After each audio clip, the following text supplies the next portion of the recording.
Hello everyone, स्वागत है आप सभी का लेक्चर नंबर 4 में, जो कि हम कर रहे हैं रेलवे स्पेशल मैथ, जो कि टारगेट करता है एनटीपीसी, आरपीएफ कांस्टेबल और ग्रुप डी को। हम यहाँ पर डेली करते हैं 30 क्वेश्चंस को इन डिटेल जो है डिस्कस करते हैं। और आपका जो है मैथ का स्कोर आप देखेंगे ना, अगर इस सीरीज को आप फॉलो करते हैं तो बूम, मतलब इतना स्कोर बढ़ेगा ना। आप करेंगे, लेक्चर देखेंगे तभी आपको पता चलेगा, बाकी बात करने से ऐसा कुछ होगा नहीं। क्वेश्चन सोर्स आप देख सकते हैं एनटीपीसी, ग्रुप डी और आरपीएफ कांस्टेबल, एएलपी और टेक्नीशियन, जितने भी लेटेस्ट क्वेश्चन हुए ना टीसीएस के, रेलवे के, सभी मैंने इंक्लूड किए हैं। और इस सीरीज से आपको फ़ायदा क्या होता है कि आप देखते हैं ना, तो 1 घंटा में आपके जितने भी मैथ में टॉपिक बनते हैं सभी आपके आंखों से गुजर जाएंगे और सभी अच्छे क्वालिटी क्वेश्चंस होते हैं। ये नहीं कि रद्दी क्वेश्चन उठा लिया। मैं मॉक से भी ज़्यादा लेवल लेके चलता हूँ इसमें, है ना। तो देख सकते हैं कि सभी टॉपिक आपको यहाँ पे इंक्लूड मिल जाएंगे इस पर्टिकुलर सेशन में, सभी तरह के, चाहे एडवांस हो, चाहे अर्थमेटिक हो, चाहे प्रोबेबिलिटी हो, स्टेटिस्टिक्स हो, सभी तरह के। आपको मैं स्लाइड्स दिखा देता हूँ ताकि आप जो है कंसंट्रेशन लेवल बढ़ा के आप जो है बैठ जाइए और आराम से देखिएगा इस लेक्चर को। देख सकते हैं कि स्लाइड्स ये है आज के।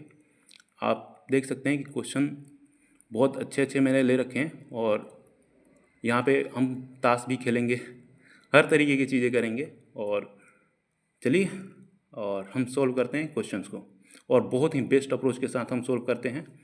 और यहाँ पे पहला क्वेश्चन है, बोल रहा है कि एक क्रम में व्यवस्थित 11 संख्याओं का औसत जो है 41 है, पहली 5 संख्याओं का औसत जो है 18 है और अंतिम 5 संख्याओं का औसत जो है 64 है। छठी संख्या ज्ञात कीजिए। देखिए, ये नंबर वाला क्वेश्चन है। अगर ये मैं बोलूँ कि एवरेज में आने वाला सबसे ज़्यादा क्वेश्चन कौन है, तो मैं इसे रैंक 1 पे रखूँगा। भाई ये बहुत ज़्यादा पूछा जाने वाला क्वेश्चन, चाहे कोई भी एग्जाम हो। तो यहाँ पे आपको करना क्या है कि 11 संख्याओं का औसत दे रखा है। देखिए, यहाँ पे आपको नंबर लिखना है और यहाँ पे एवरेज मैं बता देता हूँ, एवरेज। तो यहाँ पे कितने नंबर हैं? 11 नंबर हैं। कितना है इसका औसत? 41 है। पहली 5 संख्याओं का औसत जो है 18 है। पहली 5 संख्याओं का जो औसत है वो कितना है? 18 दे रखा है। और अंतिम 5 संख्याओं का जो दे रखा है वो कितना दे रखा है आपको? वो 64 दे रखा है। तो आपको क्या करना है कि देखना है कि जब भी इस प्रकार के क्वेश्चन आए ना, तो आपको बस यही चीज़ देखना होता है कि ये वाला जो जो पूरी संख्याएं जो है, टोटल संख्याएं जो है, इनसे ये जो आपको दे रखा है 5 5 10, टोटल इसको हम जोड़ देंगे। अभी ये हमने 5 5 10 जोड़ दिया। अब देखना है कि ये जो है कितना इस इनमें डिफरेंस है। यहाँ पे देखना है कि हमारा 1 का डिफरेंस है। यहाँ पे आपको 2 का हो सकता है, 3 का हो सकता है। और ये कभी संख्या जो है छोटी भी हो सकती है, जैसे कि 10 है, और ये जो है बड़ी भी हो सकती है। तो हम ये छोटी वाला केस अभी देख रहे हैं, बाद में हमने बड़ी वाला भी ले रखा है, तो वो 12 भी हो सकती है, 13 भी हो सकती है। तो यहाँ पे छोटी वाला केस हम देख रहे हैं ना।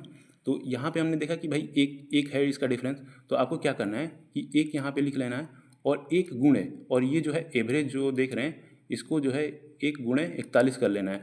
अब हम चेक करेंगे कि जो ये संख्याएं हैं, 5 जो है 18 लेके आ रही है, 5 64 लेके आ रही है, ये एवरेज से कितना डेविएट हो रही है, मतलब कितना कम या ज़्यादा लेके आ रही है।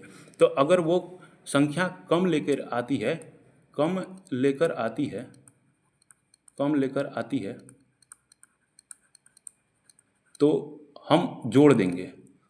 ये यहाँ पे पहला केस हो गया। अगर वो संख्या जो है ज़्यादा लेकर आती है, ज़्यादा लेकर आती है एवरेज से, तो हम उसे घटा देंगे, है ना। तो यहाँ पे चलिए हम चलते हैं, देखते हैं कि 41 है। 41 18 से कितना कम है? तो यहाँ पे देख सकते हैं कि 41 पूरा एवरेज दे रखा है, और ये 5 संख्या जो है 18 लेके आई, ये कितना कम या ज़्यादा लेके आ रही है? तो देख सकते हैं कि ये 18 लेके आई है, तो 41 से कितना कम है भाई? अगर देखते हैं तो 20 जाता है 38 और 3, हाँ, तो 23 यहाँ पे कम लेके आई है। तो मैंने बोला कि कम लेकर आएगी तो हम यहाँ पे प्लस करेंगे, प्लस करेंगे 23, है ना। और देख सकते हैं कि कितनी संख्याएं कम लेके आई हैं? 5 संख्याएं। तो संख्याओं से गुणा करेंगे हम। अब हम यहाँ पे देख रहे हैं कि भाई ये जो है 5 जो है 64 लेके आई है, तो कितना ज़्यादा लेके आई है? तो यहाँ पे जोड़ेंगे तो 3 2, ये भी 23 लेके आई है, लेकिन ये 23 ज़्यादा लेके आई है, 23 ज़्यादा लेके आई है। तो हम यहाँ पे देख रहे हैं कि ज़्यादा लेकर आती है तो उसे हम घटा देंगे। 23 वाले को यहाँ पे हम इसे घटा देंगे, यहाँ पे 5 हो गया। देख सकते हैं कि ये जो है प्लस वाला हो गया टर्म, और ये सेम सेम है, तो ये कट जाएगा, ये पूरा कट जाएगा। तो यहाँ पे आपका जो है 41 निकल के आएगा, जो कि आपको छठी संख्या पूछ रखी है। देख सकते हैं कितना इजी वे में हमने इसे सोल्व किया। आपको यहाँ पे जो है संख्या जो है डिफरेंट डिफरेंट हो सकती है। यहाँ पे तो केस बन गया कि भाई सेम हो गया तो कट गया, तो आपको यहाँ पे कैलकुलेशन करना पड़ सकता है। कैलकुलेशन करने के बाद जो है आपका जो संख्या आएगा वो आपका वैल्यू आ जाएगा। तो यहाँ पे हमने क्या सीखा कि भाई हमें यहाँ पे कंपेयर करना है कि देखेंगे कि 11 से और हम इन दोनों संख्याओं को जोड़ेंगे तो इनसे कितना डिफरेंस आ रहा है। डिफरेंस आएगा यहाँ पे हम लिखेंगे, और फिर एवरेज को हम यहाँ पे लिखेंगे, और फिर जो देखेंगे कि कितना डेविएट होके आ रहा है, और हम सभी चीज़ें कर लेंगे। तो ये तो हो गया कम वाला, मतलब ये कम देख रहे हैं कि 11 से 10 जो है कम है। हम एक ज़्यादा वाला केस लेके देखते हैं कि ज़्यादा वाला में क्या होता है। तो ज़्यादा वाला में यहाँ पे देख सकते हैं कि मैंने एक क्वेश्चन ले रखा है कि 25 प्रेक्षणों का माध्य जो है 36 है। तो हमने क्या बोला कि यहाँ पे आपको नंबर लिखना है, यहाँ पे आपको एवरेज लिखना है। यदि इसके पहले 13 प्रेक्षणों का माध्य जो है 32 है, अंतिम 13 प्रेक्षणों का माध्य जो है 40 है, तो इसका 13वां प्रेक्षण क्या होगा। देखिए हमको सबसे पहले करना है कि 25 यहाँ पे लिख लेना है ना, 36, और 13 प्रेक्षणों का जो दे रखा है यहाँ पे 32 दे रखा है, और यहाँ पे 13 प्रेक्षण जो और है इसका कितना दे रखा है, 40 दे रखा है। तो यहाँ पे देख सकते हैं कि 25 है, अगर हम इन दोनों को जोड़ते हैं तो 26 है। देख सकते हैं कि अब की बार ज़्यादा वाला केस आ गया। वहाँ पे 11 था, 10 था, लेकिन यहाँ पे देख सकते हैं कि 25 है और ये 26 है, तो ये अब की बार एक ज़्यादा आया है। तो यहाँ पे ज़्यादा वाला में क्या होगा, कुछ नहीं होगा। अगर कोई संख्या जो है डेविएट हो रही है, जैसे कि अगर वो ज़्यादा लेके आ रही है ना, ज़्यादा लेकर आ रही है, जैसे कि हम यहाँ पे लिखना चाहेंगे ज़्यादा लेकर आ रही है, तो वो प्लस हो जाएगी। मतलब ज़्यादा लेकर आ रही है तो वो वैसे ही प्लस ही हो जाएगी, और कम लेकर आ रही है तो वो माइनस हो जाएगी। कम लेकर आ रही है तो वो माइनस हो जाएगी। तो यहाँ पे देख सकते हैं कि हम करते हैं, देख सकते हैं कि एक यहाँ पे है, आपको मैंने बताया कि पहले ये लिख लेना है, और फिर जो एवरेज है ना, टोटल एवरेज, ये लिखना है आपको 36। अब देख लेना है कितना कम या कितना ज़्यादा लेके आ रही है। ये अगर हम देखेंगे 13 संख्याएं जो है 32 लेके आ रही है, ये जो है -4 कम लेके आ रही है। तो मैंने बोला कि अगर वो कम लेके आ रही है तो कम मतलब माइनस हो जाएगा। और कितनी संख्याएँ हैं भाई, 13 संख्याएँ हैं। और अगर हम देखते हैं इसको कि ये कितना लेके आ रही है, 13 संख्याएँ 40, तो ये जो है 4 ज़्यादा लेके आ रही है, 4 ज़्यादा लेके आ रही है, 13 संख्याएँ हैं। देख सकते हैं कि फिर से वही केस बन गया। और यहाँ पे मैंने एनटीपीसी का लिया है, और वहाँ पे अगर आप देखेंगे तो मैंने ग्रुप डी का ले रखा है। तो यहाँ पे देख सकते हैं कि सिमिलर केस बन गया। कोई भी एग्जाम हो ये ऐसा ही आता रहता है। तो यहाँ पे हम काट देते हैं, तो ये यहाँ पे आपका 36 आ गया। तो ज़रूरी नहीं है कि ये आपका कटेगा ही कटेगा, आपको जो है करना पड़ सकता है कैलकुलेशन। तो यहाँ पे देख सकते हैं काफ़ी हमने इजी तरीके से दोनों क्वेश्चन को हैंडल कर लिया। एक मान के चलिए ज़्यादा हो गया, यहाँ पे कुछ भी हो सकता है, 3 ज़्यादा हो सकता है, 4 ज़्यादा हो सकता है, तो आपको घबराना नहीं है। 3 गुणे और जितना एवरेज है उतना लिखना है, बाकी सभी क्रियाएँ वैसे ही होंगी। तो चलिए चलते हैं नेक्स्ट क्वेश्चन के पास। बाकी थोड़ा सा कलर चेंज कर लेते हैं, क्योंकि भाई वैलेंटाइन डे है तो रेड होना तो मांगता है।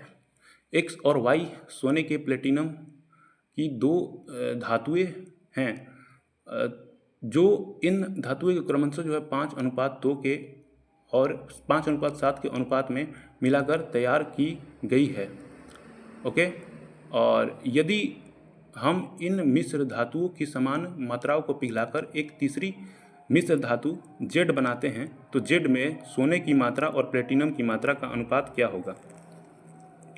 तो देखिए ये जो है आपका मिक्सचर का क्वेश्चन आ गया। तो क्या बोल रहे हैं, एक्स और वाई सोने और प्लेटिनम की दो मिश्र धातुएं हैं। तो देख सकते हैं कि सोने और प्लेटिनम की दो मिश्र धातुएं हैं। ये एक्स हो गया और ये जो है वाई हो गया। एक सेकेंड, हम ऐसे लिख लेते हैं, ये जो है एक्स हो गया, ये वाई हो गया, और ये सोना को क्या बोलते हैं भाई, इंग्लिश में गोल्ड बोलते हैं ना, और ये जो है प्लेटिनम को पी बोल देंगे। तो एक्स वाला जो है 5:2 में है, 5:2 में है, और वाई वाला जो है 5:7 में है। तो क्या बोल रहा है कि यदि हम इन दोनों धातुओं के समान मात्राओं को मिलाकर तीसरी धातु जो है जेड बना रहा है। यहाँ पे जो है ये मिला रहा है और यहाँ पे जेड कुछ धातु आएगा जिसका मान ये निकल के आएगा। तो जेड में सोने और प्लेटिनम की मात्रा का अनुपात बता रहा है। देखिए समान अनुपात में बोल रहा है, क्या ये समान अनुपात में है? अगर हम इस जोड़ रहे हैं तो 5 2 7 आ रहा है और ये 12 आ रहा है। जी बिल्कुल नहीं है, समान अनुपात में तो बिल्कुल नहीं है। तो हम क्या करेंगे भाई, हम तो इसमें गुणा करेंगे और इनको जो है बराबर बनाने की कोशिश करेंगे। तो हम यहाँ पे इसमें 12 के गुणा करेंगे, 12 7 84, और यहाँ पे हम 7 करेंगे तो यहाँ पे देख सकते हैं कि ये भी 84 बन गया, ये भी 84 बन गया। देख रहे हैं 12 7 84, 12 7 84, 84 बन गया। इसका मतलब अब समान मात्रा हुई। तो अब क्या करना है ना, ये जो 12 देख रहे हैं, ये 12 से आपको इन दोनों में गुणा कर देना है 12 से। तो हम यहाँ पे लिख लेते हैं 12 5 60 और 12 दूने 24, और यहाँ पे 7 वो ऐसे ही 7 5 35 और 7 7 49। तो आप देखेंगे कि ये जो है निकल के आएगा, आपका जेड का वैल्यू निकल के आ जाएगा 5 6 3 9 9 4 13 4 2 6 1 7। ओके 7 आएगा।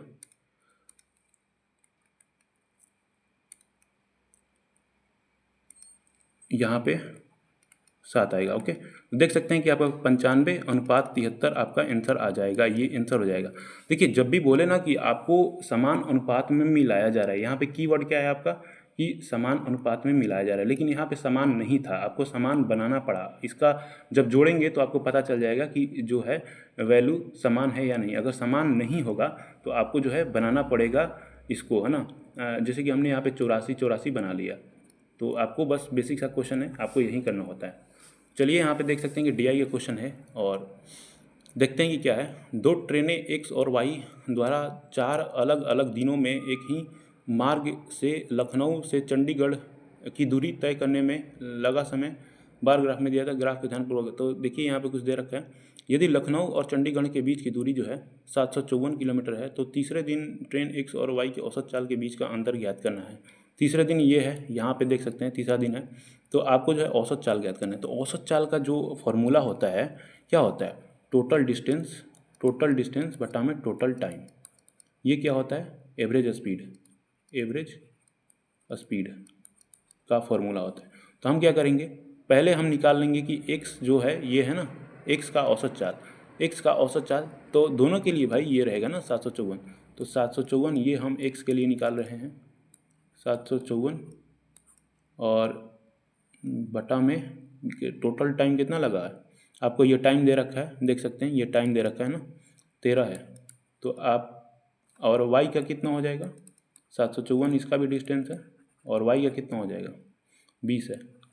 तो यहाँ पे अगर हम x माइनस वाई करते हैं, जैसे कि बोल रहा है कि अंतर है, तो 754, ठीक है। डी आई जो है ना कैलकुलेटिव होता है, इसमें हम कुछ कर नहीं सकते हैं, आपको करना ही पड़ेगा, बहुत पेशेंस के साथ करना पड़ता है। बाकी 13 दूनी 26,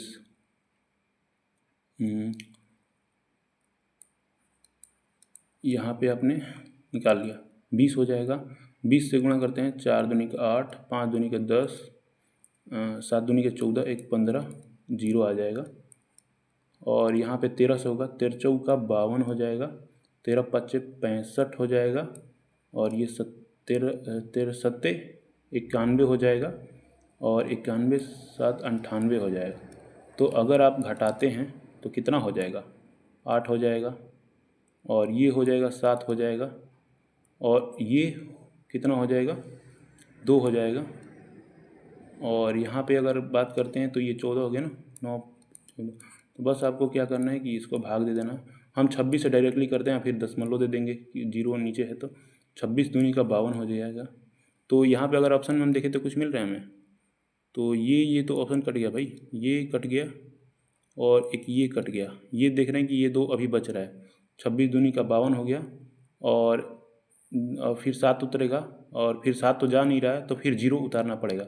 देख सकते हैं कि आपका यही ऑप्शन हो जाएगा। बाकी आप करना चाहेंगे तो कर सकते हैं। 26 0 हो जाएगा, 26 3 78 हो जाएगा, और जो है दशमलव 1 लग जाएगा क्योंकि 0 नीचे था। तो ये भी क्वेश्चन थोड़ा सा कैलकुलेटिव था लेकिन ठीक था। एक लंब वृत्तीय शंकु और एक लंब वृत्तीय बेलन की ऊंचाई 4:3, उनके आधारों की त्रिज्याओं का अनुपात इतना दे रखा है। तो यदि बेलन का आयतन जो है ये है, तो शंकु का आयतन देखिए, हमें अभी पहले कुछ फॉर्मूले पता होने चाहिए इसके लिए। तो हम चलते हैं पहले शंकु के पास, शंकु के पास चलेंगे। और शंकु आपको पता है कि ऐसा कुछ होता है, शंकु इस प्रकार का होता है ना। और यहाँ पे अगर हम बात करें तो ये इसकी त्रिज्या होती है। तो शंकु की अगर हम बात करें तो इसका जो वक्र पृष्ठीय क्षेत्रफल होता है, वक्र पृष्ठीय क्षेत्रफल जो होता है शंकु का, वो होता है पाई आर एल। और अगर इसके संपूर्ण पृष्ठीय क्षेत्रफल की बात करें, संपूर्ण पृष्ठीय क्षेत्रफल की बात करें तो ये होता है पाई आर प्लस एल। तो ये जो है त्रिज्या होती है, ये तिर्यक ऊंचाई होती है एल जो होता है। और इसका अगर हम आयतन की बात करें शंकु का, तो ये होता है 1/3 पाई आर स्क्वायर एच। और अब हम चलते हैं बेलन के पास, ये है बेलन। तो ये सभी आपके फॉर्मूले मैं रिवाइज कराता रहूँगा। इसका अगर वक्र पृष्ठीय क्षेत्रफल की बात करें, वक्र पृष्ठीय क्षेत्रफल की बात करें तो इसका हो जाएगा 2 पाई आर एच। संपूर्ण पृष्ठीय क्षेत्रफल की बात करें, संपूर्ण पृष्ठीय क्षेत्रफल की बात करें 2 पाई आर प्लस एच, जहाँ पे आपका आर त्रिज्या है, एच ऊंचाई है। बेलन तो आपको पता होगा ना भाई, ऐसे बेलन बनता है, ये भी बताना पड़ेगा। बेलन से जो आप रोज़ रोज़ रोटी पकाते हैं वही तो है। आयतन जो है पाई आर स्क्वायर एच हो जाता है। देखिए हमने यहाँ पे जो है चीज़ें थोड़ी सी पढ़ ली। और चलते हैं हम यहाँ पे, क्या दे रखा है, एक बेलन एक लंब वृत्तीय शंकु और एक लंब वृत्तीय बेलन की ऊंचाई का अनुपात जो है, देख सकते हैं कि ये जो है शंकु की ऊंचाई है और ये जो है बेलन की ऊंचाई है। और यहाँ पे त्रिज्या दे रखा है, ये जो है शंकु की त्रिज्या है और ये जो है क्या है, बेलन की त्रिज्या। और बेलन का आयतन यहाँ पे दे रखा है। तो हम क्या करते हैं कि बेलन का आयतन ऊपर लिखते हैं, बेलन का आयतन बटा में शंकु। ये सब आपको लिखना नहीं होता है ना, बस हम बता रहे हैं ताकि कुछ जो नए लोग जुड़े हुए हैं उनको पता लग जाए ना। आयतन आपको यहाँ पे लिख लेना है। बाकी फार्मूला कितना होता है बेलन के आयतन का, बेलन के आयतन का फार्मूला आपको यहाँ पे मैंने लिखवाया है कि पाई आर स्क्वायर एच। और शंकु के आयतन का 1/3 पाई। देखिए आपने इसे स्मॉल मान लिया, जैसे कि ये इसका आर था तो इसका हम बड़ा वाला आर मान लेते हैं। अगर इसका हमने एच माना है तो इसका बड़ा वाला एच मान लेते हैं ताकि हमें समझ में आए। तो यहाँ पे 1/3 पाई आर स्क्वायर हमने बड़ा वाला माना और एच हमने बड़ा वाला, तो पाई तो ख़त्म हो गया। और बाकी हम चलते हैं, इसका आयतन कितना दे रखा है, इसका आयतन 810 दे रखा है, इसका आयतन आपको निकालना है। तो यहाँ पे आर स्क्वायर क्या हो जाएगा, आर स्क्वायर इसका हो जाएगा 9 और ये एच कितना है इसका 3 है। और नीचे देखते हैं कि क्या होता है, 1/3 है तो ये जो 3 है ऊपर चला जाएगा।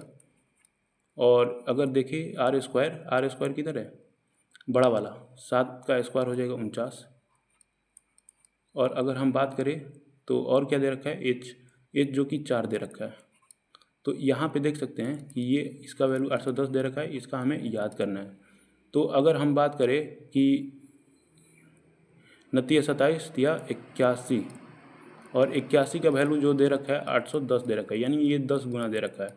अगर हम इसको देखते हैं, नचौका 36 और चौचौका 16, नचौका 36 चौचौका 16 3 19, तो इसको अगर 10 गुना करेंगे तो 1960 आपका निकल के आ जाएगा आंसर, है ना। जैसे कि ये 10 गुना हुआ था तो भाई ये भी तो 10 गुना हुआ, तो वही तो मैंने किया और कुछ किया नहीं।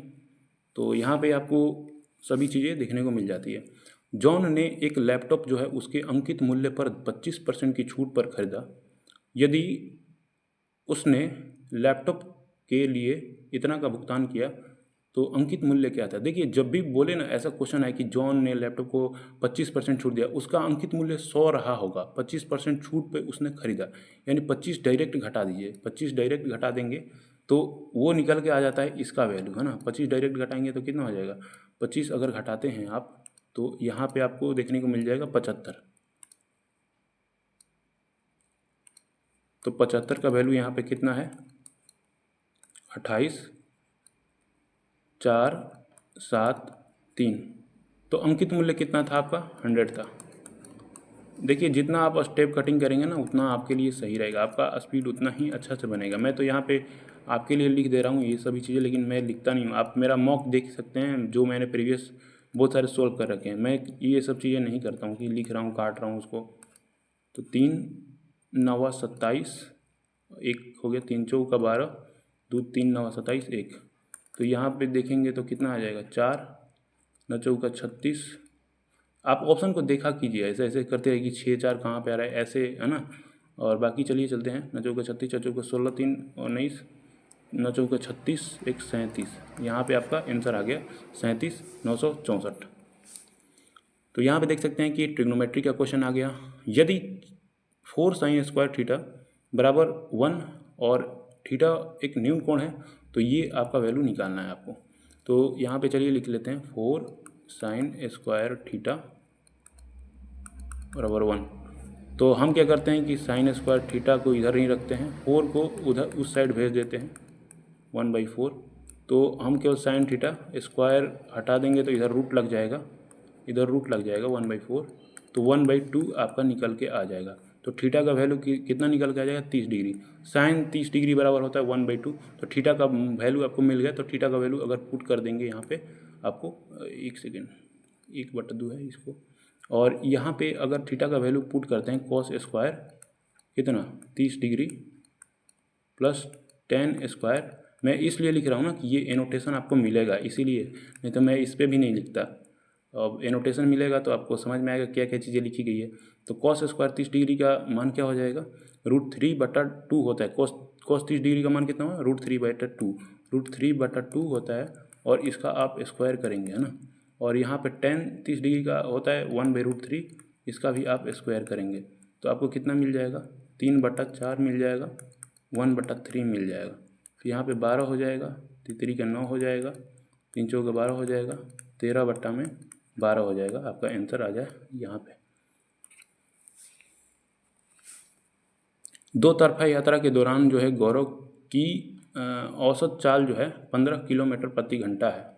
यदि वह आते समय प्रति घंटे जो है 20 किलोमीटर की दूरी तय करता है तो जो है लौटते समय की चाल। देखिए यहाँ पे अगर कोई रास्ते पे अगर आप गए और आए तो आपने क्या किया भाई, वहीं सेम डिस्टेंस तो आप आए गए। मतलब सेम डिस्टेंस अगर जब आप कवर करते हैं तो आपको एवरेज स्पीड पूछ लेता है। तो एवरेज स्पीड क्या होता है, अगर आपने सेम डिस्टेंस कवर किया है, जैसे कि ये है, ये एक सेम डिस्टेंस आप गए और इसी पे आ गए, यानी डिस्टेंस सेम है, तो आपका एवरेज स्पीड क्या निकल के आता है। मैंने ये फॉर्मूला आपको बताया है, 2s1 s1 + s2। अगर आपको नोट करना है तो नोट कर सकते हैं कि सेम डिस्टेंस रहे तो उसके लिए एवरेज स्पीड क्या होती है। तो आपको यहाँ पे एवरेज स्पीड दे रखी है, तो एवरेज स्पीड आपको 15 लिख लेना है यहाँ पे। और प्रति घंटे 20 किलोमीटर, यानी 20 किलोमीटर प्रति घंटा चल रहा है। एक स्पीड दे रखा है कि भाई ये हमें पता है, एक नहीं पता है आपको, s2 नहीं पता है एक तरह से। और यहाँ पे 20 आपको पता है, आपको s2 नहीं पता है। तो आपको क्या करना है कि भाई अगर जितना कट रहा है कटा देंगे, 4 5 20, 3 5 15। तो क्या करेंगे कि इसको उधर भेज देंगे, उधर भेजेंगे तो 20 3 60 हो जाएगा, 3s2 हो जाएगा। और यहाँ पे 4 दूने का 8s2 हो जाएगा। और 60 इधर ही रखते हैं, इसको 3s2 को उधर भेजते हैं, 5s2 हो गया ना। और इधर 12 हो जाएगा। तो s2 का वैल्यू कितना हो गया, 12 हो गया। देख सकते हैं बहुत ईजी क्वेश्चन था ये, अगर आपको फॉर्मूला पता था तो यहाँ पे चतुर्भुज PQRS में यदि कोण जो है Q है और कोण S जो है ये है, और आपको दे रखा है कि कोण P और ये कुछ चीज़ें दे रखा है। देखिए हम कुछ आपको चीज़ें फील कराना चाहते हैं। तो यहाँ पे कहाँ पे मिलेगा भाई, तो ये देख सकते हैं कि आपको ये चतुर्भुज अगर कोई रहता है तो अगर हम इसमें विकर्ण इसे डालते हैं, अरे विकर्ण, एक सेकेंड, ये लाइन है, अगर हम इसमें विकर्ण डालते हैं देख सकते हैं कि ये दो त्रिभुजों में बट रहा है। ये दो त्रिभुजों में बट रहा है, इसका मतलब क्या हुआ कि ये जो है आप देख रहे हैं ये तीनों कोणों का योग कितना होता है त्रिभुज में, आपको पता होगा कि तीनों कोणों का योग आपको पता होगा कि 180 डिग्री होता है। और ये जो तीनों कोण हो जाएंगे तो इसका जो होता है 180 डिग्री होता है। तो एक चतुर्भुज का जो सभी कोणों का योग होता है वो आपको 360 डिग्री देखने को मिलता है। सभी कोणों का ऑल एंगल सम जो होता है आपको 360 डिग्री देखने को मिलता है। तो आप क्या करेंगे कि यहाँ पे आपको दे रखा है कि पी क्यू आर एस जो है आपको कोण पी, कोण क्यू, कोण आर, कोण एस बराबर मैंने क्या बोला कि 360 डिग्री होता है। आपको दे रखा है 150 डिग्री कोण क्यू और कोण एस। कोण क्यू जो है और कोण एस इसका दे रखा है कि 150 डिग्री है, 150 डिग्री है। और आपको दे रखा है कि कोण पी और कोण आर जो है 4 और 3 के अनुपात में है। कोण क्यू पी कौन है, ये है। कोण पी की जगह पे आप क्या लिखेंगे, एक सेकेंड कोण पी की जगह पे आप क्या लिखेंगे, आपको लिखना है 4x और ये प्लस था। और कोण आर के जगह पे क्या लिखेंगे 3x और ये जो है आपका 360 डिग्री हो जाएगा। और अगर इसे 150 को उधर भेज देते हैं और ये 7x हो जाता है तो 360 माइनस 150 देख सकते हैं 7x 0 1 और यहाँ पे क्या हो जाएगा 2 हो जाएगा ना, x बराबर कितना हो जाएगा 30 हो जाएगा। क्या पूछ रखा है, कोण आर का माप क्या हो जाएगा, कोण आर का माप क्या दे रखा है 3x दे रखा है। तो 3x का मान कितना हो जाएगा 3 गुणे 30 हो जाएगा, आपका जो हो जाएगा 90 हो जाएगा। और चलिए यहाँ पे ये क्वेश्चन होता है ख़त्म यहीं पे। अबीर जो है 15% के लाभ पर कुणाल को एक वस्तु बेचता है और कुणाल उसे जो है 10% के लाभ पर अमर को बेचता है। यदि अमर इसे के लिए इतना का भुगतान करता है तो देखिए आपने तो बहुत सारे ऐसे पढ़ रखा होगा। तो हम क्या बताते हैं आपको कि देखिए पहले आप इसका बेसिक समझ लीजिए कि अबीर जो होगा इसने जो है किसको बेचा, कुणाल को बेचा,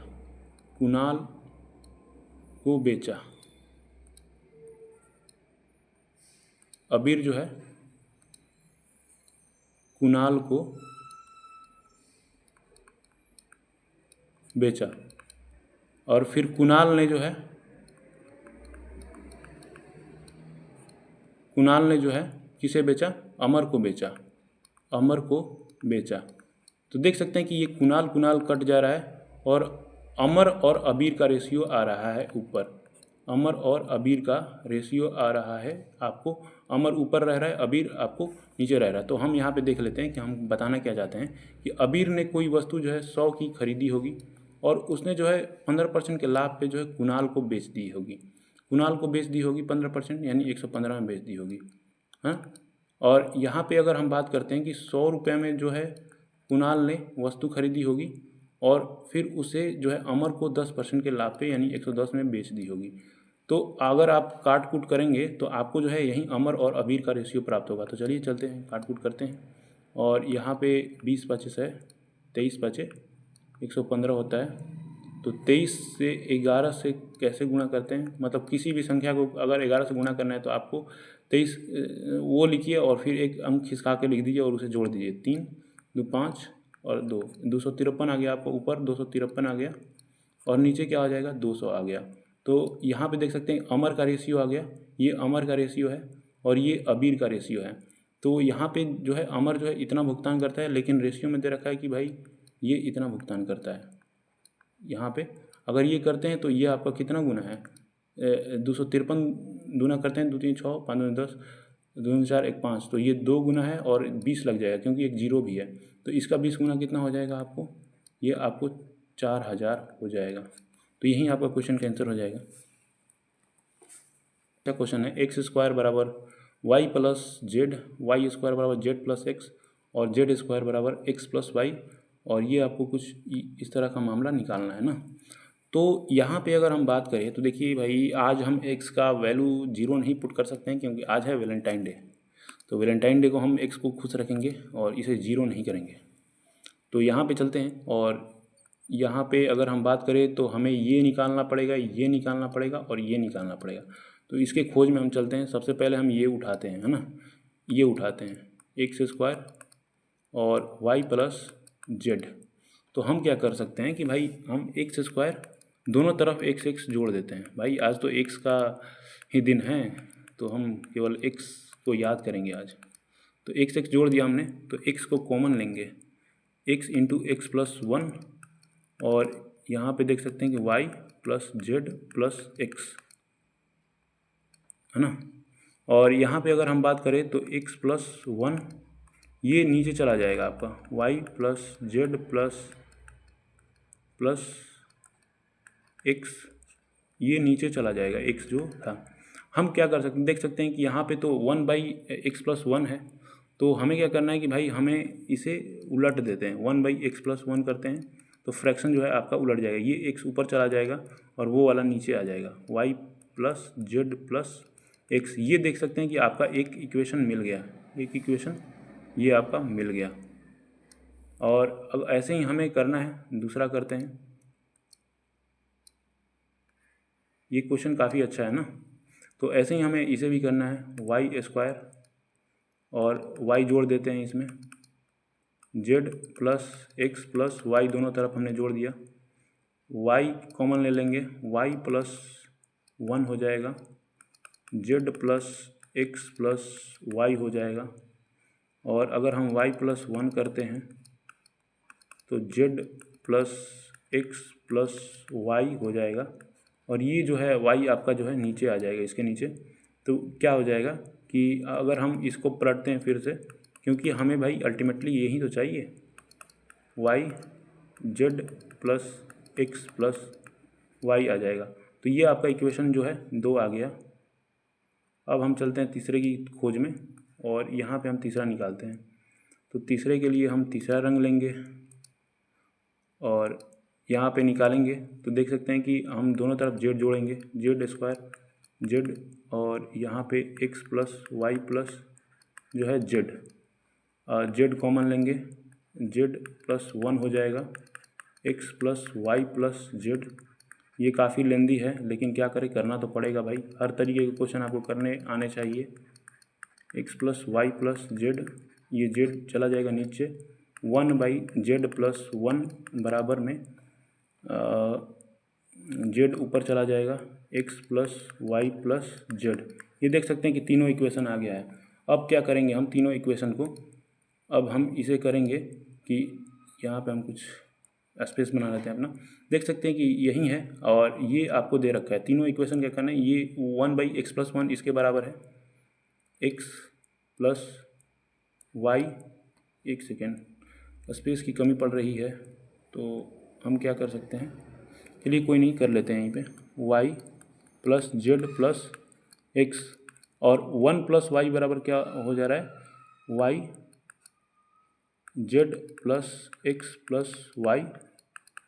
और 1 प्लस जेड प्लस 1 कितना हो जा रहा है, Z X plus Y plus Z. अगर हम इसको करते हैं तो देख सकते हैं कि सभी चीज़ें कॉमन आ रही है। और अगर आप एलसीएम लेते हैं तो X plus Y plus Z ले लेंगे और X plus Y plus Z ही आ जाएगा ऊपर। तो ये कट कुटा कर एक आ जाएगा। पता हो यार, एक आ रहा है, इतना सारा चीज़ करने के बाद एक आ रहा है, बहुत नाइंसाफ़ी होगी। एक सेना शिविर में 425 पुरुषों के लिए 30 दिनों की खाद्य सामग्री थी। हालांकि शिविर में 375 पुरुषों ने ही भाग लिया तो खाद्य सामग्री, देखिए जब भी ऐसा क्वेश्चन आता है ना तो आपको क्या करना है कि देखिए 425 पुरुष थे और 30 दिनों तक खाद्य सामग्री, तो टोटल खाद्य सामग्री कितनी थी, 425 गुणे 30, इतनी खाद्य सामग्री थी। और जो है क्या हुआ कि 375 पुरुष ही अवेलेबल थे, तो ये कितने दिनों तक चला जाएगा, ये जो है डी, आप मान लेते हैं डी दिन तक चलेगा। तो आपको क्या करना है कि आप जो है सिंपली इधर भेज दीजिए और काट कूट कर दीजिए, 375 इधर आ जाएगा। तो अगर हम करते हैं तो ये 5 से जाएगा तो 5 7 35 हो जाएगा, 2 5 25, 75 पाँचे हो गया, 6 5 30 हो गया। अगर हम 5 से करते हैं 15 5 75 हो गया 5 से करते हैं, 5×8 = 40 हो गया, 2×5 = 25 हो जाएगा, 17×5 = 85 हो जाएगा, 3×5 = 15 हो जाएगा, 3×2 = 4, 17×2 = 34 हो गया ना। ये देख सकते हैं कि 34 आपका आंसर हो गया। बेसिक सा क्वेश्चन था।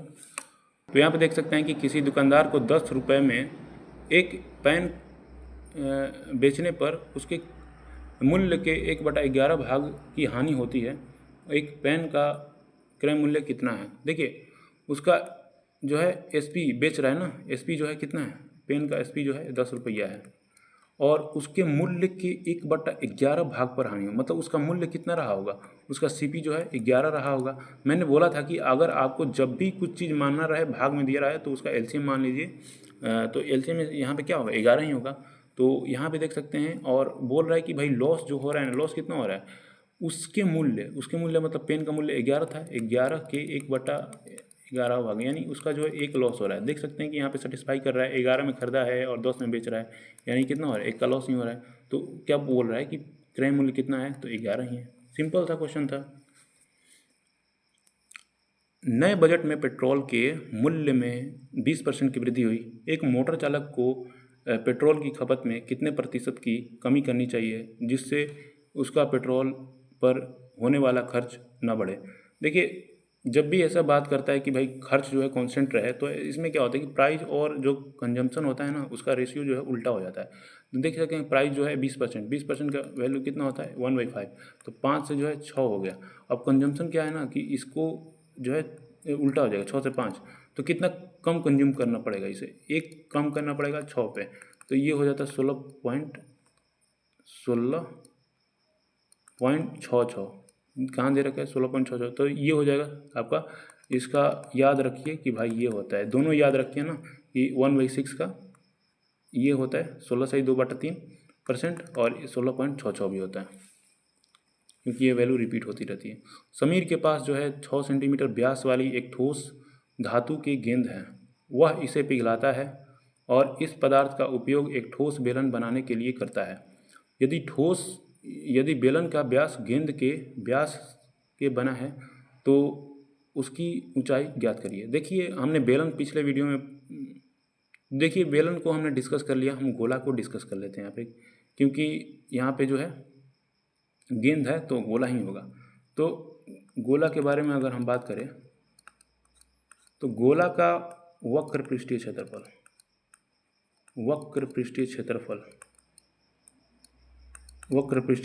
जो होता है 4πr², और जो संपूर्ण पृष्ठीय क्षेत्रफल होता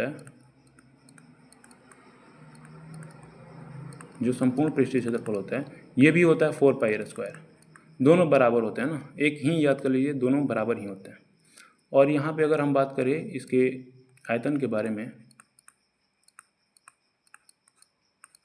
4/3 πr³, तो आपको ये याद कर लेना है। तो यहाँ पे चलिए चलते हैं हम, कि यहाँ पे देखिए व्यास दे रखा है 6 सेंटीमीटर, तो इसका त्रिज्या कितना हो जाएगा, 3 सेंटीमीटर। और ये जो है गेंद की त्रिज्या है, वह इसे पिघलाता है और इस बेलन बनाता है। तो यदि बेलन का व्यास जो है गेंद के व्यास के समान है, तो देखिए जो बेलन का भी जो त्रिज्या होगा ना, ये जो है 3 सेंटीमीटर होगा। ये जो है आपका सिलेंडर का है, और ये जो है आपका क्या बोल सकते हैं, गोले को स्फीयर बोलते हैं ना, RS लगा लेते हैं। तो यहाँ पे जब भी आपको पिघलाने वाला और कुछ बनाने वाला आता है ना, तो आपका जो है आयतन बराबर हो जाता है। आयतन बराबर लिख लीजिए ऐसे, आयतन जो है बराबर हो जाता है आयतन के, जो चीज़ें पिघलाई जा रही है उसका आयतन, और जो चीज़ें बनाई जा रही है उसका आयतन। यहाँ पे आपको ध्यान रखना है ना, आपको ये बराबर होता है। तो हम क्या पिघला रहे हैं, हम जो है गेंद पिघला रहे हैं, तो इसका आयतन क्या हो जाएगा, 4/3 πr³। r³ के पास जो है वैल्यू पुट करते हैं, 3 × 3 × 3, और ये क्या बनाया जा रहा है, बेलन बनाया जा रहा है। इसका आयतन क्या हो जाएगा, πr²। r कितना है, इसका भी 3 है, और इसका ऊंचाई बोल रहे हैं ना कि ऊंचाई याद करना है, तो ऊंचाई पाई से पाई काट देते हैं, 3 से 3 कट जाएगा, 3 से 3 इधर, 2 3 कट जाएगा, तो आपका h बराबर कितना हो जाएगा, 4 आ जाएगा आंसर। तो देख सकते हैं आपको 84 प्रति दर्जन की दर से केक बेचने पर एक बेकर जो है 12% लाभ कमाता है। तो 20% का लाभ कमाने के लिए उसे प्रत्येक केक, देखिए हमें 20% लाभ कमाना है, इसका मतलब हमें सीपी पता होना चाहिए। लेकिन यहाँ पे दे क्या रहा है, 84 रुपये में बेचने पर, यानी यहाँ पे आपको एसपी दे रखा है। तो आपको सीपी पे जाने के लिए क्या करना पड़ेगा, आपको उल्टा गुणा करना पड़ेगा। ये जो है सीपी अगर आप निकाल रहे हैं तो आपको जो है उल्टा गुणा करना पड़ेगा, यानी 100 ऊपर रहेगा, 112 नीचे रहेगा। तो 16 7 112 होता है, और यहाँ पे 7 से काटते हैं, 12 7 84 होता है, 3 चौके 12 होता है, 4 चौके 16 होता है, 4 25। तो देख सकते हैं कि इसका सीपी जो है 75 आ गया। अब क्या बोल रहा है कि उसे भाई 20% का लाभ चाहिए, 75 पे उसे 20% लाभ चाहिए। मैंने अभी बोला कि 1/5 होता है, यानी इसमें जोड़ेंगे तो 6/5 हो जाएगा, क्योंकि हम यहाँ पे लाभ 15 छक्का 90। तो वो जो है 90 रुपये प्रति दर्जन बेचेगा, जो है 20% लाभ कमाने के लिए। लेकिन प्रत्येक केक का पूछ रहा है, यानी एक दर्जन में कितने होते हैं, 12 होते हैं। तो अगर हम 12 से भाग कर देंगे यहाँ पे, तो क्या हमारा एक दर्जन का मूल्य निकल के आ जाएगा, बिल्कुल सॉरी, तो हम यहाँ पे भाग कर देंगे तो हमारा जो है एक का मूल्य निकल के आ जाएगा। तो यहाँ पे करते हैं तो 12 7 84 हो जाएगा, और यहाँ पे करेंगे पॉइंट तो 6 आ रहा है, 12 5 60 हो जाएगा। तो 7.5 यहाँ पे देखने को मिल गया आपको। प्रत्येक 2 वर्ष के अंतराल पर जन्मे 5 बच्चों की आयु का योग जो है 40 वर्ष है। तो सबसे बड़े बच्चे की आयु का योग, तो प्रत्येक 2 वर्ष के अंतराल पे, ठीक है, 5 बच्चे जन्म रहे हैं। क्वेश्चन को ऐसे डील करेंगे कि हम सबसे छोटा बच्चा जो है ना, छोटा बच्चा जो है, छोटा बच्चा, इसको हम n मान लेते हैं। तो क्या होगा कि ये 2 वर्ष के अंतराल पे जो है क्या है, क्या बोल सकते हैं, अंतराल है ना 2 वर्ष का। तो n+2, फिर एक और बच्चा हो जाएगा n+4, n+6, कितना हुआ, 1 2 3 4 5 है ना, n+8, और इनका जो योग दे रखा है ना वो 40 दे रखा है। तो आपको क्या करना है कि बेसिकली इनको जोड़ देना है ना, जोड़ देना है, आपको जोड़ देना है सबको। कितना दे रखा है, 40 दे रखा है। n कितने हो जाएंगे, 1 2 3 4 5, 5 n हो जाएंगे। और अंक कितने हैं, 2 4 2 6 6 12 8 20, ये 40 हो गया, 5n हो गया, 20 हो जाएगा, n बराबर 4 हो जाएगा। क्या पूछ रहा है कि सबसे बड़े बच्चे की आयु, देखिए हमने तो छोटा वाला n माना था, तो बड़ा कौन हैगा, n+8 माना था हमने। तो यहाँ पे जो है 4 + 8 जो है 12 हो जाएगा। सबसे बड़े वाले बच्चे की आयु 12 वर्ष हो जाएगी। एक निश्चित राशि का जो है 8% वार्षिक ब्याज की दर से 3 वर्ष का साधारण ब्याज उसी राशि के 9% वार्षिक ब्याज की दर से 2 वर्ष के साधारण ब्याज से 96 अधिक है, तो वह राशि ज्ञात कीजिए। देखिए ये बेसिकली कुछ नहीं दिया है, ये अंतर आपको दे रखा है ना। तो यहाँ पे बोल रहा है कि जो ये राशि है ना, जो कि 8% पे 3 वर्ष से निवेश किया गया था, और उसी राशि, जो कि राशि तो सेम ही है, सिमिलर ही है, उसी राशि के 9% वार्षिक ब्याज की दर से जो है इतना जो है अधिक है, जो है इससे ना ये वाला राशि जो है अधिक है। तो क्या करेंगे कि डायरेक्टली आपको क्या करना है, 8 3 के 24, तो आपको 24% बन गया, और इसको घटा देना है, कितना है, 9 दूनी 18, 18% घटा देना है। और इसका अंतर दे रखा है आपको कितना, 96 दे रखा है, तो घटाएंगे तो कितना हो जाएगा, 6% का वैल्यू दे रखा है, 96 हो जाएगा। और राशि कितनी होगी, राशि भाई आपके पास 100% होगी।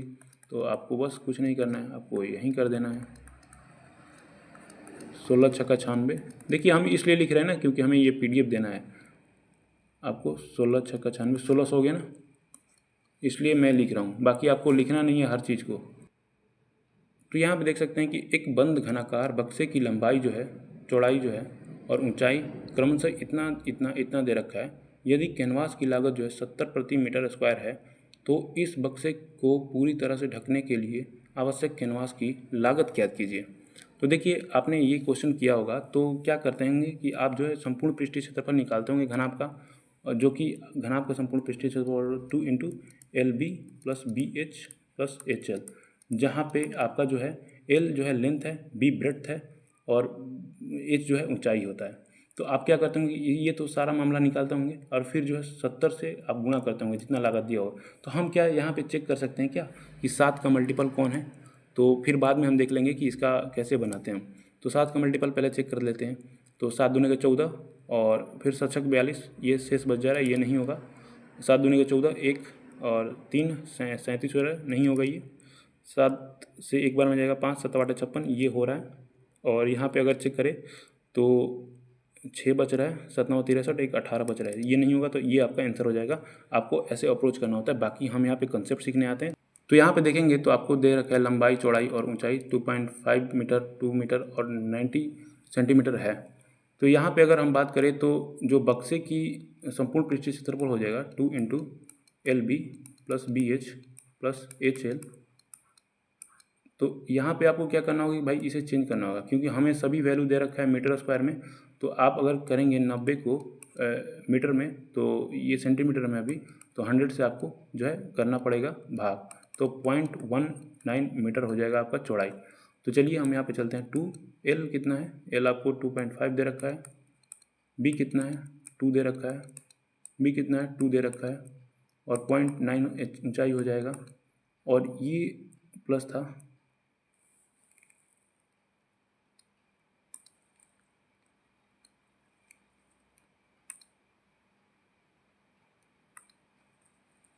तो यहाँ पे प्लस था, और 0.9 गुणे एल कितना है आपको, एल कितना है 2.5 है, ये आपको निकालना है अभी 2, और यहाँ पे 5 हो जाएगा, यहाँ पे 1.8 हो जाएगा, और यहाँ पे क्या हो जाएगा 25 9 225 होता है, और 2 दशमलव हो जाएगा 2.25 हो जाएगा।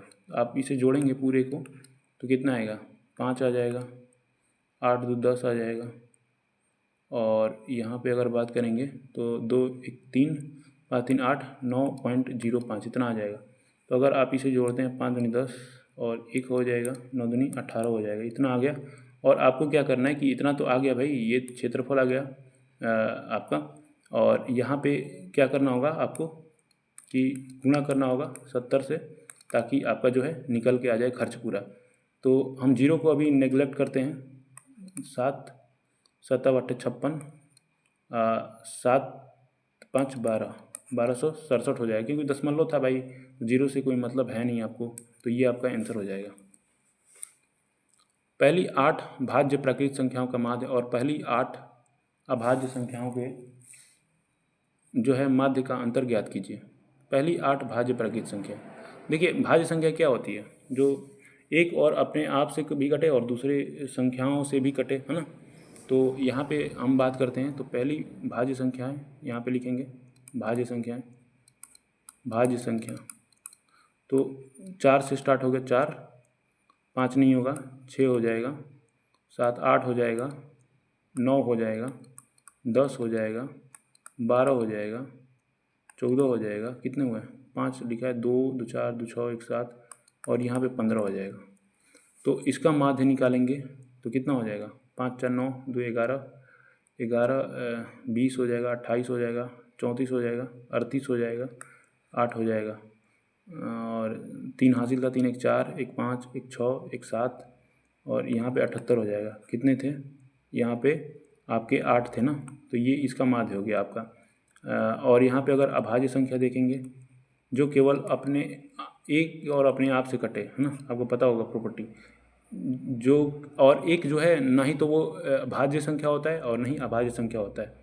तो यहाँ पे हम बात करेंगे 2 से स्टार्ट होती है, 2 3 5 7 8 नहीं होगा, 9 नहीं होगा, 11 हो जाएगा, 13 हो जाएगा, 14 नहीं होगा, 15 नहीं होगा, 17 हो जाएगा, कितना हुआ 2 2 4 2 6 7 19 हो जाएगा। अब इसका माध्य निकालते हैं, 9 7 16, 16 3 19, 20 20 7 27, 27 5 32, 32 3 35, 35 2 37 के 7 हो जाएगा। 3 हासिल था, 3 1 4, 4 1 5 1 6 1 7, तो 77 हो जाएगा, और इसका माध्य 8 हो जाएगा। तो अगर आप बोल रहे हैं अंतर निकालना है तो 78/8 माइनस 77/8, तो इसका एलसीएम आपको देखने को मिल जाएगा कि भाई ये 8 आ गया, और यहाँ पे 78 में से घटेगा ये आपका आंसर आ जाएगा, है ना। तो ये आपका आंसर आ जाएगा। तो यहाँ पे देख सकते हैं कि बहुत ही अच्छा क्वेश्चन आया है कि त्रिभुज ए बी सी में यदि ए डी कोण बी ए सी का द्विभाजक है, ए क्या है ए डी, ये वाला देख रहे हैं ए डी जो है आपका कोण समद्विभाजक दे रखा है, ए ई जो है परपेंडिकुलर है BC पे, है ना, और कोण B जो है यहाँ पे 30 डिग्री दे रखा है, और कोण C जो है 50 डिग्री दे रखा है। देखिए इसका डायरेक्ट फार्मूला होता है, अगर DAE पूछ लेता है, ये आपसे पूछेगा हमेशा, ये पूछ लेता है, कभी ये पूछ लेगा, कभी ये पूछ लेगा, तो आपको याद क्या रखना है, कोण DAE बराबर जो होता है ये मोड है कोण B माइनस कोण C बटा में 2, है ना। मोड इसलिए कि ये कभी वैल्यू माइनस में आएगी नहीं, कैसे भी घटा देंगे, छोटा में से बड़ा या कुछ भी घटाएंगे कोई मतलब ही नहीं बनता है। तो यहाँ पे क्या है, 50 है आपका, 30 है, मतलब या तो 30 माइनस 50 कुछ भी कर सकते हैं, या तो बड़ा वैल्यू से घटा सकते हैं, आपका मन है। 20 2, मैंने वैसे यहाँ पे गलत लिखा है, आपको जो है यहाँ पे 30 लिखना होगा क्योंकि यहाँ पे 20 है, लेकिन आप समझ जाइएगा कि हाँ भाई ऐसे ही है, कोई मतलब नहीं बनता है, आपका 10 आ जाएगा। देखिए आपको क्या करना है कि जब भी आपको ऐसे इस प्रकार का क्वेश्चन बने ना, तो आपको ये वैल्यू जो है, ये फॉर्मूला जो है याद रखना है भाई। यहाँ पे 2 है, एक सेकेंड इसको तो अच्छे से कर लेते हैं, तो यहाँ पे 2 है और ये वाला वैल्यू आपको याद रखना है, क्योंकि यहाँ पे आपको जिक्र करेगा, कीवर्ड आपका है द्विभाजक, और यहाँ पे आपको लंब देगा। तो चलिए चलते हैं नेक्स्ट क्वेश्चन के पास। एक स्कूल में लड़कों और लड़कियों को औसत आयु मिला के जो है 16.8 है, और लड़कों की औसत आयु इतना दे रखा है और लड़कियों की औसत आयु इतना दे रखा है। तो स्कूल में लड़कों, देखिए यहाँ पे जो है एलिगेशन लगता है, जब भी दो चीज़ें दी गई होती है, ये दो चीज़ें दी गई होती है और इसको मिला के कुछ चीज़ें बनाई जाती है यहाँ पे ना, तो इसमें इस केस में जो है एलिगेशन आपका लगता है। तो चलिए हम क्या करते हैं कि लगाते हैं एलिगेशन। तो यहाँ पे बोल रहा है कि एक स्कूल में लड़कों और लड़कियों की औसत आयु जो दे रखा है, ये बीच वाला वैल्यू दे रखा है आपको 16.8, यहाँ पे हम बॉयज लिखते हैं, यहाँ पे हम गर्ल्स लिखते हैं। तो लड़कों की औसत आयु जो दे रखा है 15.4 दे रखा है, और लड़कियों की औसत आयु जो है 18.2 दे रखा है। तो यहाँ पे अगर हम करते हैं, देखते हैं कितना रेशियो निकल के आता है। तो यहाँ पे 14 निकल जाएगा। पॉइंट को भूल जाइए क्योंकि पॉइंट सब में जो है एक ही के बराबर था, हम यहाँ पे भूल सकते हैं, सब एक अंक के बाद ही हैं, कोई दिक्कत नहीं है। और यहाँ पे हम बात करते हैं तो 10 78 4 14, यहाँ पे 14 हो जाएगा, तो 1:1 आपका रेशियो हो जाएगा, 1:1। तो ये आपका हो जाएगा। तो यहाँ पे देख सकते हैं कि ताश के 52 पत्तों के एक पैकेट से 2 पत्ते निकाले जाते हैं। 2 कार्डों में से एक कार्ड के लाल होने और एक कार्ड के काले होने की प्रायिकता ज्ञात करें। देखिए कार्ड तो मैंने कल भी आपको पढ़ाया था, और ऐसे ही धीरे धीरे कर करके मैं सभी आपको चीज़ें पढ़ा दूंगा, कार्ड, डाइस, कॉइन्स वगैरह जितनी भी प्रोबेबिलिटी आते हैं, बॉल निकालने वाली प्रायिकता, सभी चीज़ें मैं पढ़ा दूंगा धीरे धीरे। तो यहाँ पे चलते हैं, फिर से कार्ड के पास देख लेते हैं कि देखिए एक कार्ड जब आप लेंगे, जो उसका पैक है, तो उसमें जो है 52 कार्ड होते हैं, जिसमें से आपको काले वाले देखने को मिल जाएंगे, ब्लैक कार्ड जो है आपको 26 देखने को मिल जाएंगे, और रेड कार्ड जो है आपको 26 देखने को मिल जाएंगे। 26 ये देख रहे हैं, ये वाला यहाँ से 26 है और ये वाला यहाँ से 26 है। अगर हम बात करें तो यहाँ पे अगर हम कार्ड की बात करें तो यहाँ पे 4 प्रकार के कार्ड होते हैं, मतलब 4 सूट्स होते हैं कार्ड के। और यहाँ पे अगर हम बात करें इंग्लिश में स्पेड्स, जिसको हुक्म का पत्ता बोलते हैं, हार्ट जो कि हम बोलते हैं दिल बोलेंगे ना, या पान बोलेंगे, पान बोल सकते हैं, क्लब्स जो होता है जिसको चिड़ी बोलते हैं, डायमंड को ईंट बोलते हैं। तो यहाँ पे अगर हम बात करें तो स्पेड जो होता है ब्लैक कलर का होता है, ब्लैक कलर का होता है। और यहाँ पे हार्ट जो होता है आपको पता ही है कि रेड होगा, इसमें कोई बड़ी बात है नहीं। और यहाँ पे क्लब जो होता है ये ब्लैक होता है, और डायमंड जो होता है ये ईंट जो होती है लाल होती है। तो ये आपको बेसिक सा चीज़ याद रखना है। और 52 कार्ड हैं, तो रेड कार्ड आपके 26 होंगे, ब्लैक कार्ड 26 होंगे, हार्ट 13 होगा। जो सूट जो है ना, मैंने अभी बताया कि ये चारों सूट हैं, तो चारों में 13-13 आपका देखने को मिल जाएगा, 13-13 आपको देखने को मिल जाएगा ना कार्ड्स। और यहाँ पे बात करेंगे तो ईच सूट कंटेन एक एस, जैसे कि 4 एस होते हैं।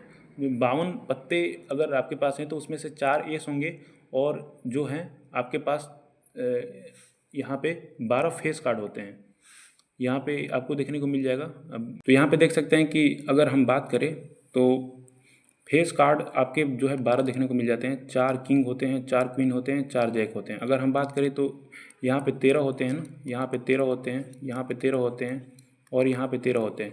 तो सभी में आपके 3 जो है फेस कार्ड देखने को मिलेंगे। जैसे कि यहाँ पे एक किंग होगा, एक किंग होगा, एक क्वीन होगा, एक जैक होगा, और ऐसे ही सभी चारों में आपको देखने को मिल जाएंगे तीन तीन तीन तीन, तो 4 3 12 हो गया। तो और आपको यहाँ पे देखने को मिल जाएगा कि भाई क्या क्या मामला है यहाँ पे, किसे क्या क्या बोलते हैं ना। देख सकते हैं कि मैंने कुछ क्वेश्चन फ्रेम किया है और यहाँ पे मैं आपको बताने वाला हूँ। सबसे पहले थोड़ा सा पीछे चलते हैं और देख लेते हैं कि क्या क्या चीज़ें होती है। यहाँ पे मैंने आपको बताया कि 12 फेस कार्ड होते हैं। एक एक जो कार्ड होता है 52 पत्तों में कार्ड होता है, 52 फेस कार्ड होते हैं, और जो है 26 जो है ब्लैक कलर के कार्ड होते हैं, 26 जो है रेड कलर के कार्ड होते हैं। तो यहाँ पे अगर हम नंबर कार्ड की बात करें तो यहाँ पे 2 से लेके 10 तक होते हैं, जो कि आपको 9 कार्ड देखने को मिल जाते हैं हर सूट में। मतलब 9 कार्ड यहाँ पे भी हो जाएंगे, 9 कार्ड यहाँ पे हो जाएंगे, 9 कार्ड यहाँ पे हो जाएंगे, 9 कार्ड यहाँ पे, यानी 36 कार्ड आपको टोटल नंबर वाले देखने को मिलेंगे। 36 कार्ड और 12 फेस कार्ड हो गए, और जो 4 एस देखने को मिल गए। और अगर बात करें तो देख सकते हैं कि अगर जोड़ेंगे इसको तो सभी 52 देखने को मिल गए आपको। तो चलिए हम चलते हैं और देखते हैं कुछ क्वेश्चन इस पे बेस्ड है ना। तो 52 कार्ड में एक पत्ता निकाला जाता है, उस पत्ते की क्या प्रयोजन होगी कि वह एक काला पत्ता होगा। तो मैंने बताया था कि प्रोबेबिलिटी क्या होती है, फेवरेबल आउटकम बटा में टोटल आउटकम। टोटल तो आपका हमेशा 52 ही रहेगा, टोटल हमेशा 52 रहेगा। तो यहाँ पे काला पत्ता होगा। काला पत्ता मैंने अभी बताया कि भाई 26 होते हैं काला पत्ता, तो 26 में से कोई भी एक निकल सकता है, तो आपका 26 ऊपर रहेगा, और यहाँ पे टोटल कितना रहेगा 52 रहेगा, तो आपका इसका प्रोबेबिलिटी हो जाएगा 1/2। तो लाल पत्ता कितने होते हैं 26 होते हैं, और टोटल कितने होते हैं 52 होते हैं, तो इसका भी प्रोबेबिलिटी हो जाएगा एक लाल पत्ता निकाला। ऐसे ही क्वेश्चन आएगा आपके पास कि 52 पत्तों में से एक लाल पत्ता निकाला है, तो उसकी प्रायिकता क्या हो जाएगी, तो आपके 26/52 निकलना है। ईंट का एक पत्ता होगा। देखिए ईंट का एक पत्ता अगर बोले तो क्या हो सकता है, तो मैंने अभी बताया कि ईंट जो होता है कितने हो सकते हैं, ईंट के पत्ते कितने होते हैं 13 होते हैं। मैंने अभी बताया कि 13 13 सभी होते हैं। 13 जो होता है गुलाम होता है, 13 जो होता है दिल का होता है, 13 जो होता है ईंट का होता है, 13 जो होता है और ये चिड़ी का होता है। तो यहाँ पे आपको जो है 13 ईंट का देखने को मिल जाएगा, और यहाँ पे 52 टोटल होता है, तो 1/4 हो जाएगा इसका प्रायिकता। तो यहाँ पे पूछ रहा है कि एक नंबर पत्ता होगा, तो नंबर का पत्ता मैंने अभी बोला कि नंबर का पत्ता 36 होते हैं, 36 और टोटल 52 हो जाएगा। तो अगर हम बात करेंगे तो 4 से कितना बार में कट जाएगा, 9 चौका 36 और 13 चौका 52, तो 9/13 इसका आ जाएगा आपके आंसर। अगर हम बात करें इसका कि एक चेहरा का पत्ता यानी फेस कार्ड, तो मैंने अभी बोला कि भाई 12 फेस कार्ड होते हैं, और ये आपका 52 हो जाएगा। 3 चौका 12 और 13 चौका 52, यानी 3/13 हो जाएगा। आई होप कि आपको समझ में आया होगा। यहाँ पे और भी बहुत सारी चीज़ें हैं जो कि मैं नेक्स्ट क्लास लेके आऊँगा, तो उसमें मैं और भी बहुत सारी चीज़ें बनती है जो कि कार्ड से रिलेटेड, वो मैं बता दूंगा। तो यहाँ पे बोल रहा है कि वह छोटी से छोटी संख्या ज्ञात कीजिए जिसे 4 अंकों की सबसे छोटी संख्या से घटाने पे पूर्ण वर्ग प्राप्त होना चाहिए। देखिए 4 अंकों की सबसे छोटी संख्या क्या होगी, 1 हो गया, 2 हो गया, 3 हो गया, ये 4 हो गया। 4 अंकों की सबसे छोटी संख्या होगी। 4 अंकों की सबसे बड़ी संख्या ये होती है, आपको पता होना चाहिए ना ये। तो बाकी हम इसे इरेज कर देते हैं। तो यहाँ पे बोल रहा है कि हमें क्या घटाना चाहिए और छोटी संख्या क्या घटेगी इसमें। सबसे छोटी संख्या 24 है, अगर हम 24 में से घटाते हैं तो कितना बचता है, तो 976 बचेगा। क्या 976 किसी का है, मुझे 50 तक याद है, तो मुझे पता है कि भाई ये 976 तो किसी का होगा नहीं। अगर हम यहाँ पे चलते हैं, इस 24 के बाद 39 है, अगर 1000 में से अगर हम 39 घटाते हैं, इसे हम काट देते हैं कि भाई नहीं है, ताकि PDF पे पता चले। और यहाँ पे अगर घटाएंगे तो यहाँ पे 961 आता है, जो कि ये 31 का स्क्वायर है, तो ये आपका हो जाएगा, ये आपका आंसर है। तो यहाँ पे बोल रहा है कि नीचे 20 छात्रों द्वारा गणित विषय में 30 अंकों में से प्राप्त किए गए अंक दर्शाए गए हैं, तो माध्यिका और बहुलक ज्ञात करना है। तो माध्यिका के लिए भाई आपको इसे अरेंज करना पड़ेगा, और बहुलक तो आपको पता ही है कि जो ज़्यादा बार रिपीट होता है वो आ जाता है। तो माध्यिका के लिए हम क्या करते हैं कि शॉर्ट वैल्यू से जो है, मतलब छोटे वैल्यू से बड़े वैल्यू की तरफ प्रस्थान करते हैं हम लोग। तो यहाँ पे सबसे छोटा वैल्यू क्या दिख रहा है आपको, 7 है। तो चलिए हम सजा लेते हैं, 7 है और 9 है, 12 है, 12 है, ये 12 है, 3 12 है ना, और यहाँ पे 13 है, 2 13 है, यहाँ पे 14 है, 1 2 3 4 4 14 है। और अगर हम बात करें तो 15 कितने हैं, एक है, एक ही है 15। और 16 कितना है, 16 इतना है, 17 इतना है, एक है। और 18 कितना है, 3 है। ये टाइम वेस्ट करने के लिए दिया जाता है यार, पता नहीं क्यों। 18 और 19 कितना है, एक है। और 20 दो है, 19 एक है और 20 दो है और 13 हमने ले लिया है। देखते हैं, काउंट करते हैं, 1 2 3 4 5 6 7 8 9 10 11 12 13 14 15 16 17 18 19 20। हाँ 20 छात्र हैं तो 20 हो गया हमारा। देखते हैं कि 20 छात्र है तो क्या 10 10 जाएंगे तो बीच में बचेगा नहीं, 9 9 जाना पड़ेगा तभी बीच में जाके बचेगा 2 हमारा ना।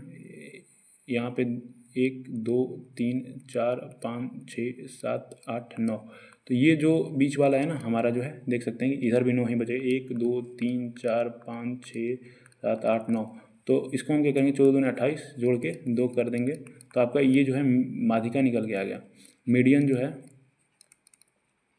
आपका कितना हो जाएगा, 14 निकल के आ गया। अब बहुलक की बात करें तो देख सकते हैं बहुलक आपको साफ साफ दिख रहा है कि 14 हो जाएगा बहुलक हमारा। तो 14 ये जो है बहुलक हो गया। मोड जो है, मोड को बहुलक बोलते हैं, मीडियन को माध्यिका बोलते हैं। तो यहाँ पे आप देख रहे हैं कि ये आपको निकालना है, 2 गुणे मीडियन तो 14 हो जाएगा, -14 यानी आपका 14 दूनी 28 करेंगे, 14 करेंगे। आज काफ़ी 14 आ गया भाई, वैलेंटाइन डे है इसलिए क्या 14 आ रहा है। एक संख्या में 40% की वृद्धि की जाती है, उसके बाद 40% की कमी की जा रही है, तो संख्या में सूत्र परिवर्तन। देखिए जब भी आता है आपको सेम परसेंटेज दे रखा है, वृद्धि और कमी की बात कर रहा है, तो आप इसका स्क्वायर कीजिए संख्या का और 100 से भाग दे दीजिए, कितना हुआ 1600 और 100। और इस स्थिति में हमेशा जो है आपको कमी देखने को मिलेगी, ये नहीं कि वृद्धि मार के भाग गए। हमेशा यहाँ पे ऐसे स्थिति में हमेशा कमी होगी, कमी होगी हमेशा, है ना। और बाकी ऐसा होता क्यों है, अगर आप जानने के लिए इच्छुक हैं तो आपने पढ़ा होगा कि भाई ए हो गया माइनस बी हो गया, ए माइनस बी बटा 100, ये वाला फॉर्मूला से अवगत होंगे, सक्सेसिव वाला है।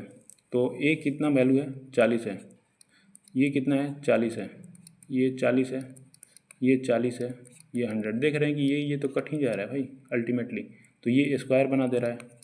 और अगर कर रहे हैं तो 1600 बटा 100, तो इसीलिए इतना लिखने की ज़रूरत क्या है, हम डायरेक्टली यही अप्रोच बना लिए कि इसको स्क्वायर करेंगे। और ये हमारा देख रहे हैं कि माइनस आ रहा है तो हमेशा कमी ही बता रहा है, तो इसलिए हमें डायरेक्ट अप्रोच जानना चाहिए। और ये सभी चीज़ें आप जानते होंगे। 3 व्यक्तियों की एक व्यवसाय में ये इतना धन निवेश किया गया तो कुल लाभ इतना था। तो बस कुछ नहीं करना है कि इस रेशियो को आपको सिंप्लीफाई करना है, इसका आपको एलसीएम लेना है। तो 12 हो जाएगा एलसीएम, अगर 12 हो जाएगा एलसीएम तो क्या करेंगे कि आपको 1/2 गुणे 12, तो आपका जो है 6 निकल के आ जाएगा। और अगर यहाँ पे बात करेंगे तो 1/3 गुणे 12, यहाँ पे 4 निकल के आ जाएगा। और यहाँ पे 4 गुणे 12 जो है 4×3 12 निकल के आ जाएगा। तो मान के चलिए अगर x से x मानते हैं तो ये आपका पूरा धन निवेश किया गया है, और जितना धन निवेश किया जाता है उसी के जो है रेशियो में प्रॉफिट भी आता है। आपको पता होगा 6 4 10 3 13, 13 x का वैल्यू कितना हो गया 156। किसका, तो लाभ का सबसे बड़ा हिस्सा, लाभ का सबसे बड़ा हिस्सा इसका होगा, तो 6x का वैल्यू आपको निकालना है।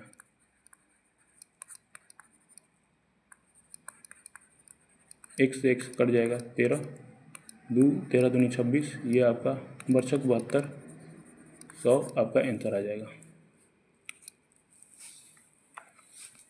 तो यहाँ पे देख सकते हैं कि एक एलजेब्रा का क्वेश्चन है और इसे हम डील करते हैं। तो चलिए आपको जो है x का वैल्यू निकालना है, तो हम क्या करते हैं कि जो संख्या वाला है ना एक तरफ कर लेते हैं। √x बराबर क्या हो जाएगा, √x बराबर क्या हो जाएगा, √3 माइनस √2। अगर हम स्क्वायर कर देते हैं तो रूट हट जाएगा यहाँ पे, और यहाँ पे देख सकते हैं कि √3 माइनस √2 का होल स्क्वायर बन जाएगा, है ना। तो चलिए पीडीएफ में भी दिखेगा, इसको भी कर देते हैं। तो x हो जाएगा क्योंकि रूट हट जाएगा। अगर हम करते हैं तो a स्क्वायर हो जाएगा 3, b स्क्वायर हो जाएगा 2 और माइनस 2 रूट 6 हो जाएगा। देखिए अगर आप कभी भी ऐसे गुणा करते हैं ना तो एक ही रूट में ये चला जाता है, आपको पता होना चाहिए ये सब चीज़ें ना, ये नहीं कि ये सब छोटी छोटी चीज़ें भी भूल जा रहे हैं। तो हम क्या करते हैं कि 5 माइनस 2 रूट 6 कहाँ आ रहा है, 5 माइनस 2 रूट 6, ये आपका आंसर हो जाएगा। क्या बोल रहा है कि एक भिन्न का अंश जो है हर से 2 कम है यदि अंश को 2 से गुणा किया जाता है और हर को 3 से गुणा किया जाता है तो प्राप्त भिन्न जो है 2/9। देखिए अगर आपको डायरेक्ट अप्रोच करना है तो मैं ऐसे करता भाई, इसे 2 और 3, 3 दूनी 6, 9 दूनी 18, 36 18, 1/3 आपका आंसर आ गया। बाकी मैंने किया कैसे ये मैं आपको बताऊंगा ना, अभी यहाँ पे मैं ये बताऊंगा कि मैंने किया कैसे। देखिए आप क्या करेंगे कि कोई भिन्न मानेंगे कि x/y आपका भिन्न है, ये भिन्न मानेंगे। आप करेंगे अंश में, अंश जो कि ये x है, अंश में आप करेंगे 2 से गुणा करेंगे और हर में 3 से गुणा करेंगे और तब जाके आपका क्या प्राप्त हो रहा है, 2/9 प्राप्त हो रहा है। अब आप क्या करेंगे, x/y तो इधर ही रखेंगे, अब 2 नीचे भेजेंगे और 3 ऊपर भेजेंगे। तो मैंने यहीं कर लिया है, डायरेक्टली कर लिया था, 2 गुणे 3 और 9 गुणे 2 कर लिया था, 2 2 3 3 कट गया, 1/3 आपका आंसर आ गया। तो देखिए यहाँ पे बेसिक सी बात है कि यहाँ पे बोल रहा है कि 2 से गुणा करना है अंश में और 3 से गुणा करना है हर में। तो आपको क्या करना है कि 2 वाले को जो है ना, जो प्राप्त भिन्न बन रहा है ना, तो इसको अंश वाले को हर में भेज देना है और ये जो हर वाला है ये अंश में चला जाएगा। तो आप डायरेक्टली यहाँ पे आंसर जो है अपना मार्क कर सकते हैं कि 9 दूनी 18, 36 6 1/3 है ना। तो थोड़ा थोड़ा भी चीज़ें करेंगे ना तो आपको स्टेप कटिंग में आपकी जो है स्पीड बढ़ेगी। तो यहाँ पे आप देख सकते हैं कि एक वस्तु को जो है 12% पर लाभ पर बेचा गया है, यदि इसे जो है 33 अधिक में बेचा जाता तो प्राप्त लाभ जो है 14% होता है। वस्तु का क्रय मूल्य ज्ञात कीजिए। देखिए ये काफ़ी फिक्स पैटर्न का क्वेश्चन है, बहुत बार रिपीट होता है एग्जाम में। तो आपको जब भी बोले कि 12% लाभ पे बेचा गया, लेकिन अगर उसे इतना अधिक में बेचा जाता है, कीवर्ड आप नोट कीजिएगा क्वेश्चन में, ये इतना अधिक पे बेचा जाता तो इतना % का लाभ होता या हानि होता, ऐसा बोल देता आपको ना, लाभ होता या हानि होता, ऐसे लाभ के जगह पे हानि भी लिख सकता है ना। तो अगर ऐसा क्वेश्चन है तो देखिए अगर लाभ लाभ वाला चीज़ मामला आएगा, लाभ और लाभ वाला मामला आएगा ना, लाभ लाभ दिया रहेगा, एक सेकेंड, लाभ लाभ दिया रहेगा तो जो है यहाँ पे माइनस होगा और लाभ और हानि, लाभ और हानि या लाभ दे रखा होगा तो यहाँ पे जो है प्लस होगा। मैं ये बोल रहा हूँ कि इसे आपको जो है लाभ लाभ दे रखा है ना, तो इसे आपको घटाना है, कितना है 2% हो रहा है, 2% का वैल्यू है 33 दे रखा है। आपको वस्तु का क्रय मूल्य पूछ रहा है यानी 100% की वैल्यू पूछ रहा है। तो यहाँ पे आपने 50 गुना किया तो यहाँ पे भी आप 50 गुना करेंगे। तो आपको कुछ नहीं करना, 25 15 25 15 16 1650 आपका आंसर आ जाएगा, ये आपका आंसर हो जाएगा। तो आपको ये कीवर्ड आपको ध्यान रखना है कि क्वेश्चन में ये कीवर्ड दे रखा हो।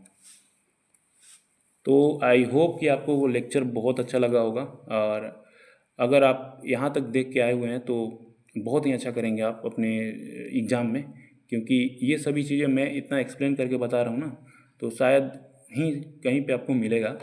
तो बाकी अगर आपको अच्छा लगा है तो आप वीडियो को लाइक कर सकते हैं, इससे मुझे पता चलेगा कि हाँ भाई आपको समझ में आया। अगर आपको कोई भी डाउट होता है ना तो आप कमेंट कर सकते हैं कि ये क्वेश्चन में कैसे ऐसे हो गया, तो मैं उसका एक्सप्लेनेशन दे दूंगा ना। और यहाँ पे आपको सभी एनोटेड पीडीएफ और जो भी क्लास की पीडीएफ है मेरे टेलीग्राम चैनल पे मिलती है, तो उसे आप ज्वाइन कर लीजिए और वहाँ से आप डाउनलोड करके चीज़ों को रिवाइज भी कर सकते हैं। तो चलिए मिलते हैं नेक्स्ट वीडियो में, तब तक के लिए बाय एंड टेक केयर।